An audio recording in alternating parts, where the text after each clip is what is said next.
Agresibo nga kampanya batok sa ilegal nga drogas. Mao kini ang tutukan kung mapili og makalingkod isip mayor sa syudad sa Sugbo ang aspiring mayoralty candidate nga si Yogi Ruiz. Kinsa kanhi Regional Director sa PIDEA sa Rehiyon 7 ug kanhi Commissioner sa Bureau of Customs. Apan gipahimug-atan niya nga dili kini susama sa drug war campaign sa kanhi Presidente Rodrigo Roa Duterte. If ever there will be aggressive anti-drug campaigns, rest assured, I will be the #1 champion of human rights.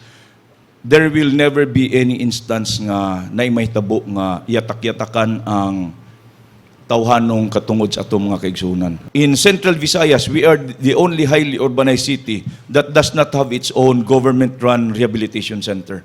And that is one aspect that we must provide. 2025.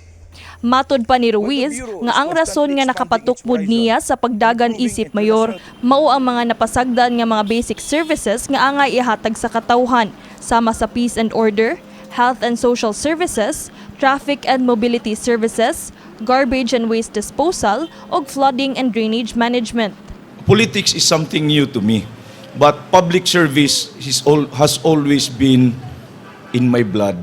If it were not for my observations that the city has been neglected, then I will not be wasting my time standing in front of people.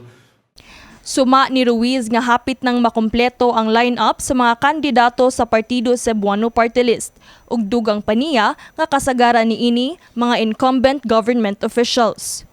They were asking for time to announce themselves, and I have to also respect them because some of them are incumbent leaders right now. Nahadlok usa sila mogawas mo pahibalo sa ilang pagkuyog ni Yogi Ruiz because awayon niya sila sa present na or sa mga gusto mangaway nila.